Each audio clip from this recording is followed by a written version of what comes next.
Hey, welcome back to the Disney Plus Everyday Challenge. Give me my screen back there, Lawrence. Today's episode is History's Greatest Mysteries. It rhymes within itself. Single line rhyme. History's Greatest Mysteries, narrated by Lawrence Fishburne, and who better to examine the world history's greatest mysteries than Morpheus himself, the one who opened our eyes in the Matrix. Come on. So, this is, it's an anthology series. Of course, it's not just one mystery, it's many mysteries, although some of the episodes connect. The first one is D.B. Cooper, the mystery of D.B. Cooper. I only watched the first episode, and I'm surprised that these are actually a little bit longer than I expected. The first one was like an hour and 19 minutes or so. Yeah, hour and 19 minutes, hour and 23 minutes, the next one.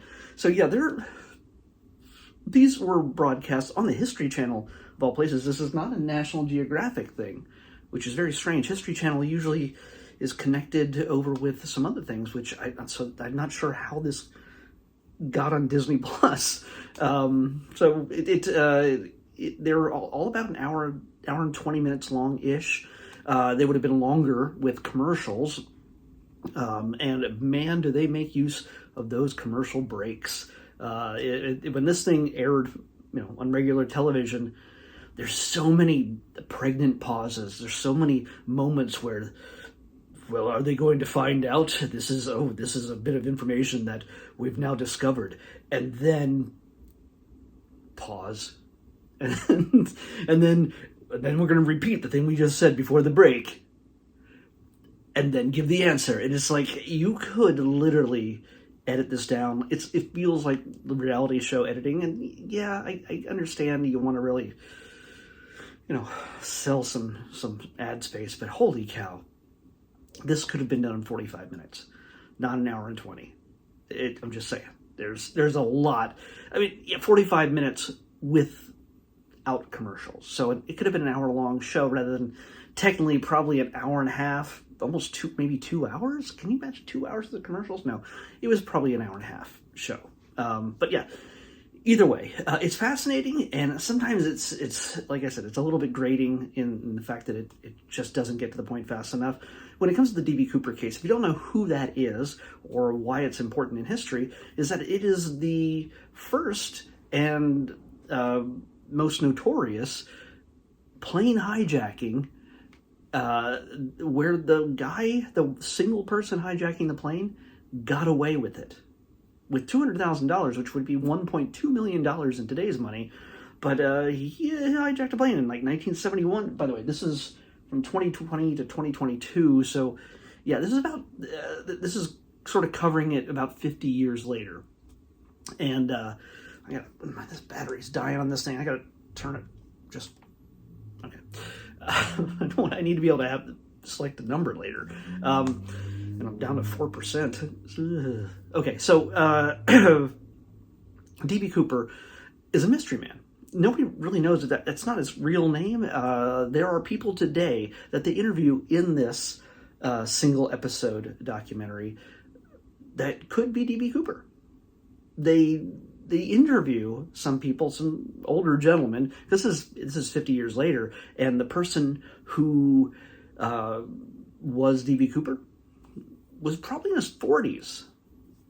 It's not really clear. This is a time, by the way, when you could walk into an airport, hand somebody $20, and get on a plane with no ID. Nobody checking your bag for a bomb that he claimed to have.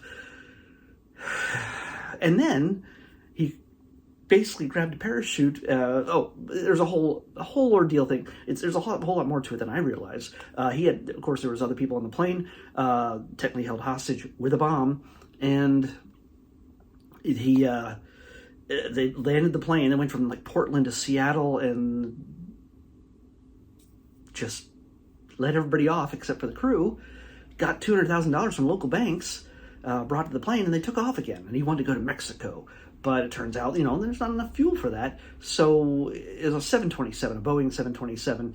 And that's important, not because of the recent things that Boeing's been dealing with, but the people that suspect could have been involved with Boeing, could have been people with the skill to do jumps like that, also know a lot about the planes. So there's so many aspects to this mystery in just this one episode.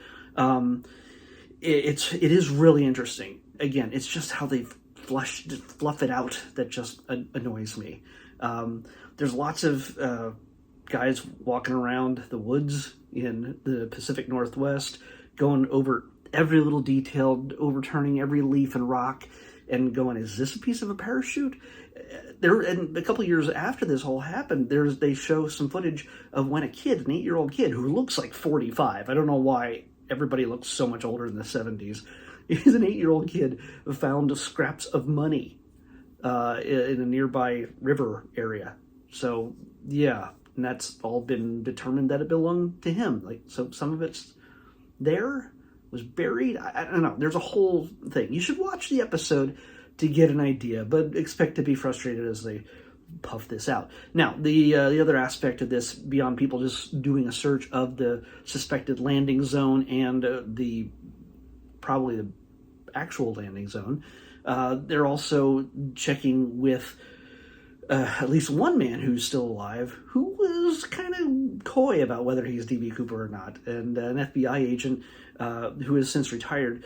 She still goes back and visits him. Well, she hasn't seen him in a while, but in this documentary, she goes back and visits him and questions him again, just comparing notes and seeing if he would confess to it, or if he would just, maybe through just conversation, accidentally drop hints that would either qualify him or disqualify him as a suspect. I won't tell you how that went, but there's also a search to determine, because back in the 70s, DNA was not a thing that people could do research on. Well, in this case, they have DNA from clip-on tie that D.B. Cooper was wearing and left behind on the plane. And they compare it to the DNA of the daughter of one of the suspects. And they get some results back. Were they conclusive? Were they useful? Well, you'll have to watch the episode to find out. But I have a feeling that if anything was like 100% conclusive and we knew the name and the person, it would be bigger news. I didn't, by the way, I literally just finished watching it, walked out here and started recording. So there's a really good chance that there might have been something and I missed it. So just look up D.B. Cooper and you might get an answer as to who his identity was. Every once in a while you see articles like that, but you never know if it's just clickbait or not. So anyway, I say check it out. It's worth checking out if you're interested in history and it's an unsolved mystery kind of thing. What you also get is stuff for the Titanic. You get something with Sir Ernest Shackleton, who is basically I think he was the Antarctic or the Arctic. I'm not sure, but yeah, he ship. The escape of John Wilkes Booth, the guy who shot Lincoln, and there's at least three parts to finish off the season about Roswell, New Mexico, aliens. So is there a cover-up? Well, they talk about the journal that somebody had. There's a memo, and then the writer. So it's like 3 hour and 22 minute episodes right there. And that's just season 1. There's season 2 and 3. Wow, season 3 has a lot. The death of Bruce Lee, the disappearance of Jimmy Hoffa.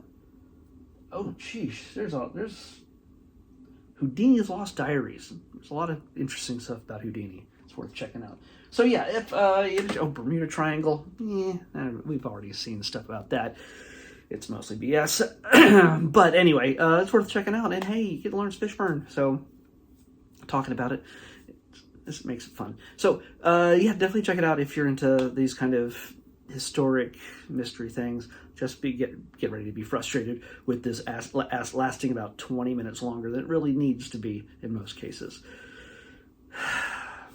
Broadcast television. Anyway, the next thing I'm going to watch is I actually don't need the tablet, so if it's dead, it's dead. I've already picked out tomorrow's episode. I should have watched it yesterday, or today, I should say.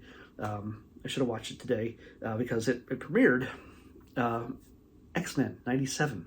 It totally slipped my mind when I picked it out yesterday and came up with this. So X-Men 97, we're going to watch the first 2 episodes. It premiered today on Disney+. So tomorrow, the animated series sequel to the classic animated series X-Men 97 next on the Disney Plus Everyday Challenge. I'll see you back here tomorrow with that.